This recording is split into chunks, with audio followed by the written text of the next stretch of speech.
Welcome to Echoes of the Dark. Tonight's tale takes us to a dim-lit clock shop where time is anything but linear. I'm Violet Nocturne, your narrator, and tonight we unravel the chilling legacy of the Clockmaker's curse. Let the gears of horror begin to turn. Our story begins in the quaint town of Duskwood. The streets smell faintly of rain, and lamplights cast an amber glow over cobblestones slick with mist. At the edge of the town stands a rustic clock shop, Horace's Timekeepers.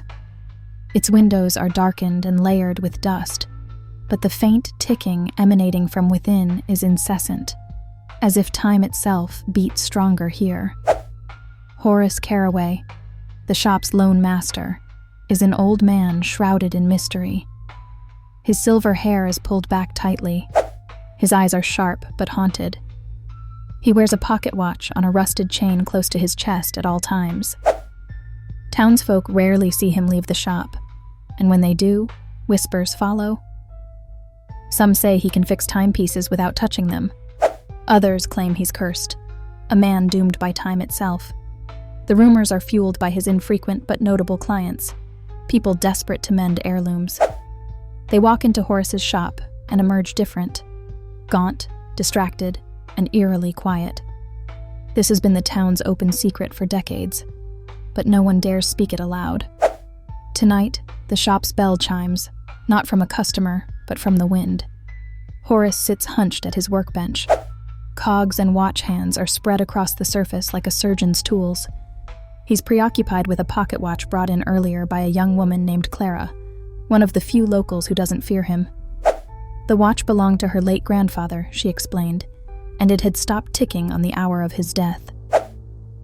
Horace's hands tremble as he turns the intricate mechanisms with his tweezers. There's something peculiar about this watch. Inscribed on the inside of the case are strange markings not native to his craft, a mixture of ancient symbols and notations. As he aligns the gears, he notices the etching of a serpent eating its tail, the Ouroboros.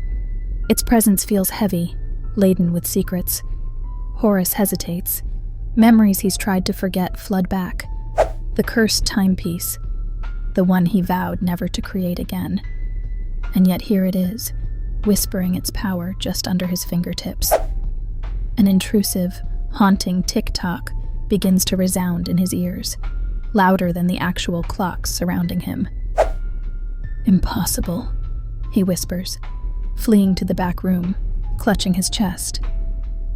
In that hidden chamber, Horace retrieves a leather-bound ledger. It's filled with drawings of malicious-looking timepieces and obsessive scrawls.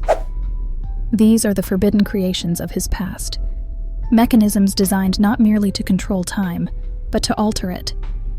Horace studied forbidden texts in his youth, drawn by arrogance and desperation.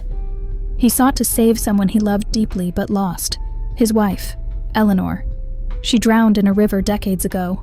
Her loss unhinged him, drove him to divert time itself.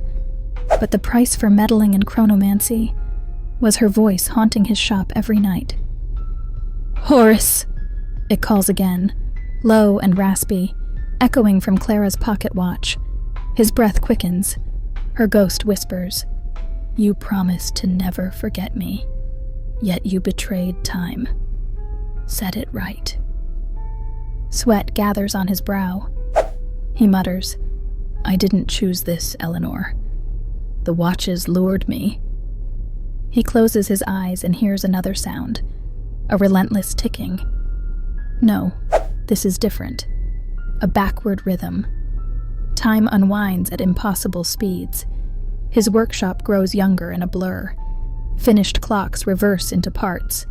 Wisps of smoke float backward into extinguished candles.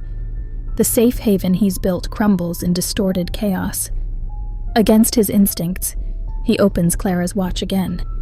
Its hands spin wildly. The Ouroboros engraving moves. Yes, it writhes, as if alive. And then it happens.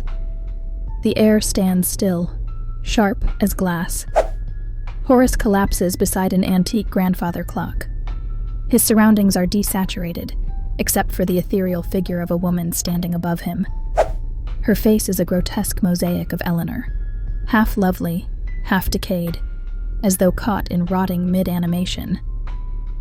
"You had your chance," the visage whispers. "Now every tick, every talk takes something, someone, from this world." "Eleanor, stop!" Horace stammers, but his own voice sounds thin, stripped of time itself.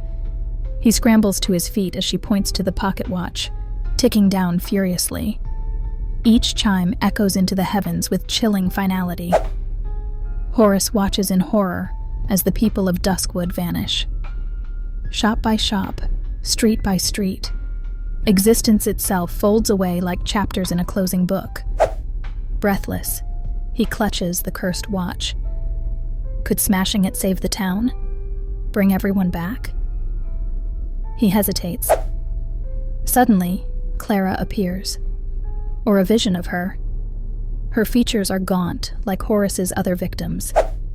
She pleads, "You were supposed to restore time, not devour it." But Horace falters. Clara's visage shimmers. The Ouroboros slithers, tightening its grasp over the mechanisms of fate.